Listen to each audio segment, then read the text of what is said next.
Bonjour. Nous voulons continuer donc de vous parler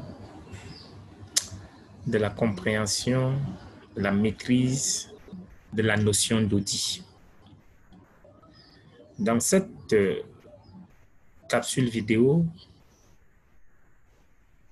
relative au dit thème, nous allons nous intéresser à la typologie et aux éléments d'intérêt d'une mission d'audit. Alors,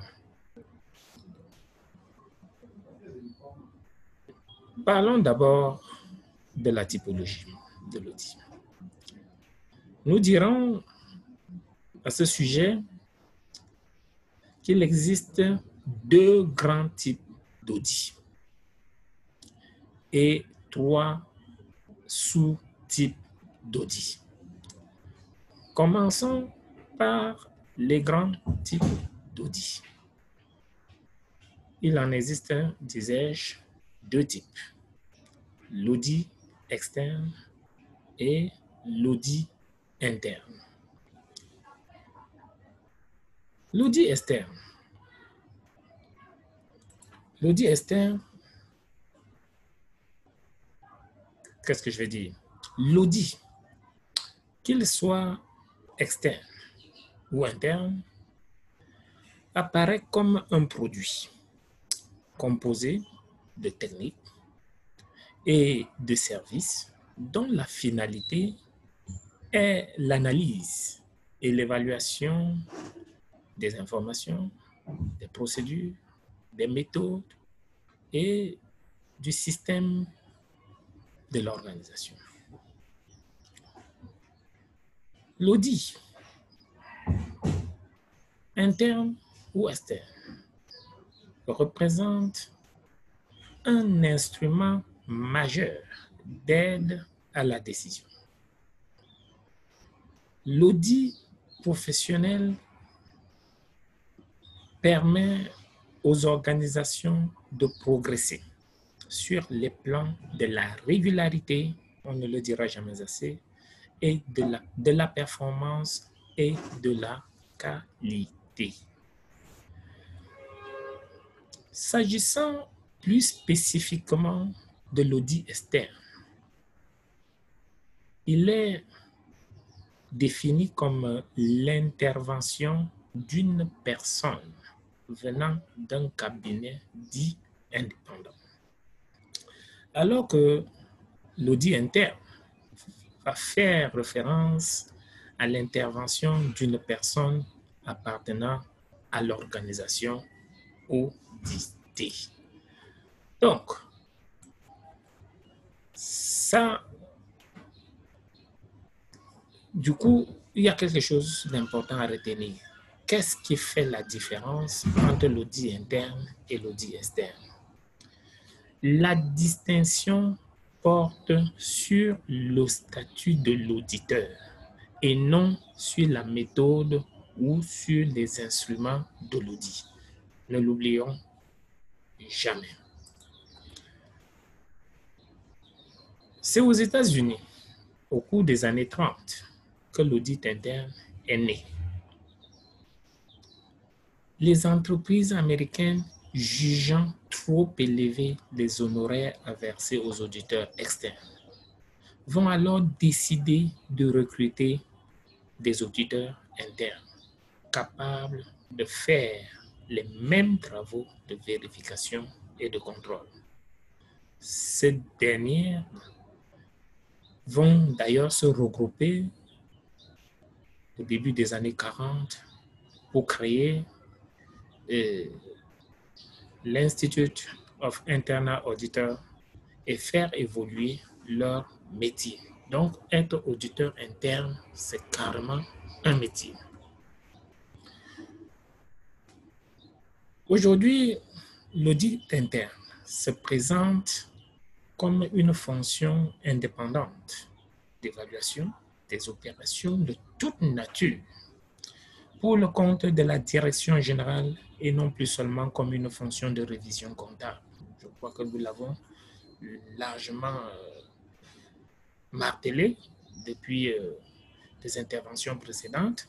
En conséquence, les auditeurs internes, au-delà des contrôles de régularité qu'ils continuent d'effectuer, s'attachent au premier chef à vérifier l'efficacité des procédures et des systèmes d'organisation et s'efforcent d'apprécier la performance de l'ensemble des secteurs d'activité de l'organisation et la qualité de son management.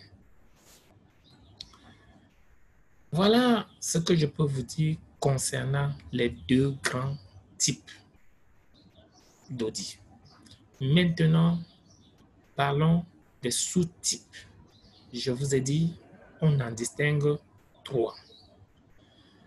Le premier sous-type que je voudrais partager avec vous, c'est l'audit de vérification ou de conformité.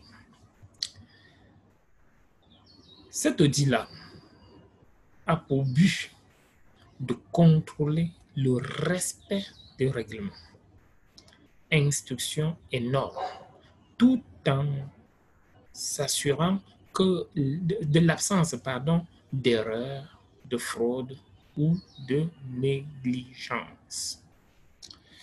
Le deuxième sous-type, c'est l'audit opérationnel.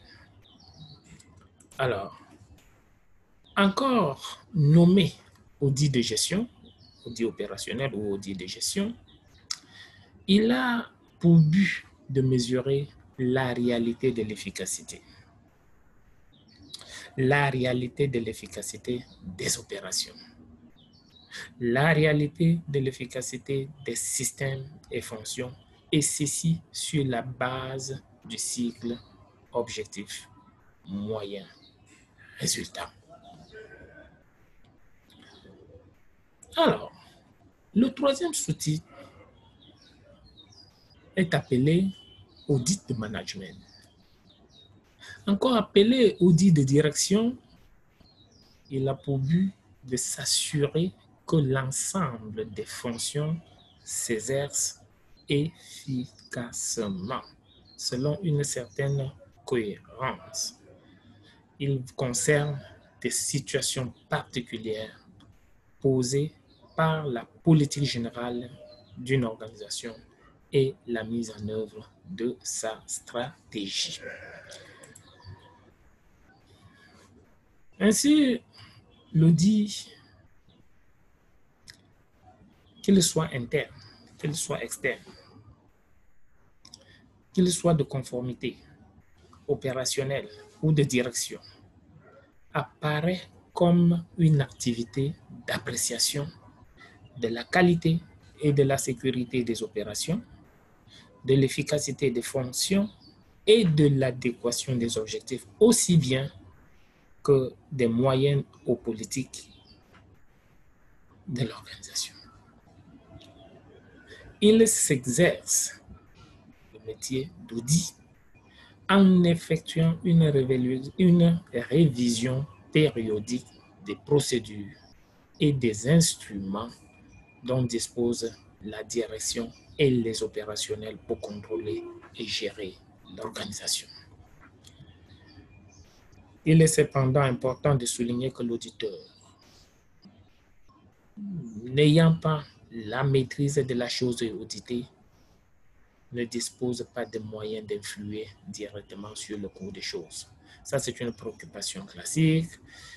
Voilà, si au cours de la mise en œuvre d'un projet d'audit, l'auditeur se rend compte qu'il y a détournement de la part d'un opérationnel ou bien d'un membre de l'organisation, est-ce qu'il peut l'amener en prison? Non.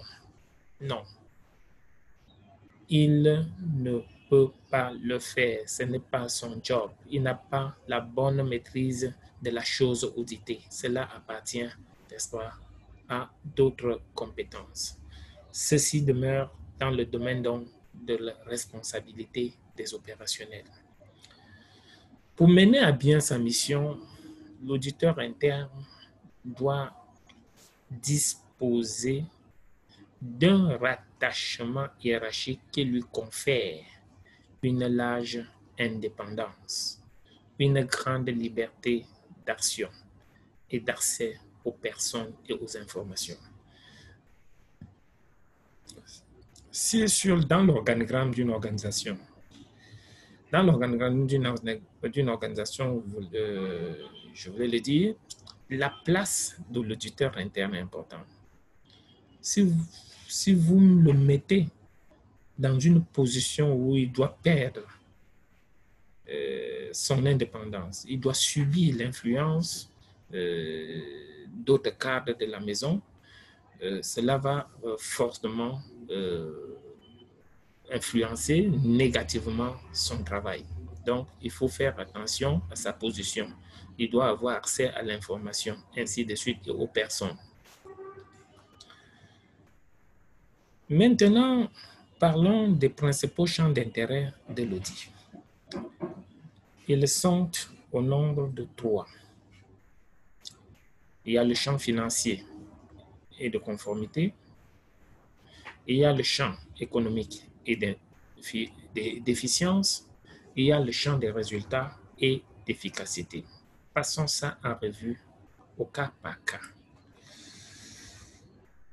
Un audit, en s'intéressant aux financiers et à la conformité, cherche en fait à déterminer si les états financiers de l'organisation, objet de l'audit, présentent fidèlement la situation et le résultat des opérations financières conformément aux principes comptables généralement admis d'une part, et si l'organisation s'est conformée aux lois et règlements pouvant avoir un effet important sur les états financiers d'autre part.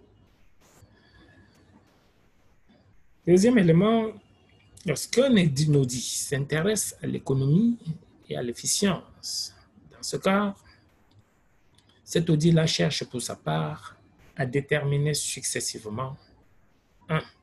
Si l'organisation gère et utilise ses ressources avec efficience, économiquement et de façon efficiente.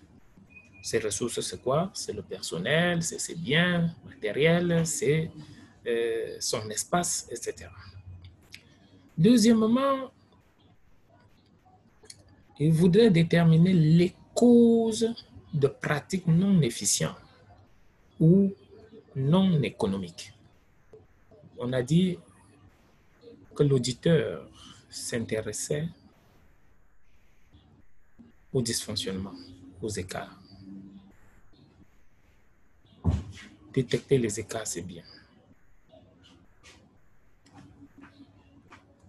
Mettre au clair l'étiologie, les causes, les facteurs de causalité de ces écarts, c'est encore mieux. Et c'est à ce niveau que l'audit s'intéresse à la question. Troisièmement, dans cette partie, l'audit cherche aussi à voir si l'organisation en question s'est conformée aux lois et règlements concernant les problèmes économiques et d'efficience.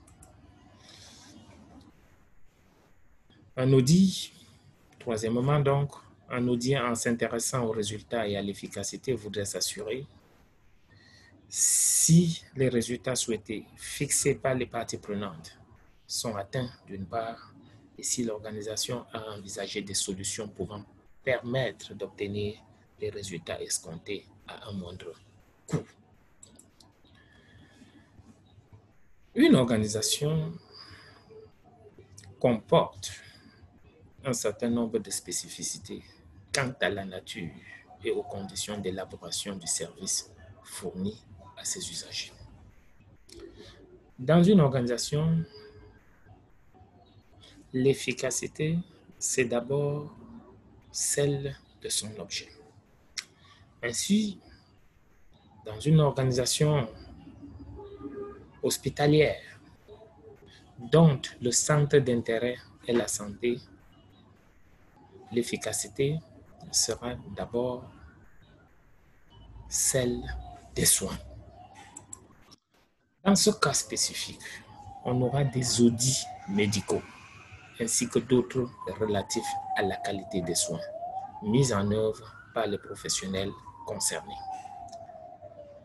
Il n'en reste pas moins que pour bien soigner, il faut aussi prendre en compte la dimension économique, la qualité de la conduite de l'organisation et celle des services fonctionnels et logistiques.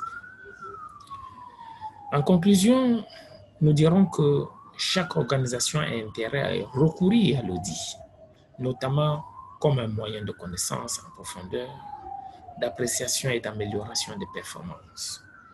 Voilà ce que je voulais vous dire concernant la typologie et le champ de l'audit. Merci, à très bientôt pour traiter d'autres aspects toujours relatifs à la maîtrise de la notion d'audit.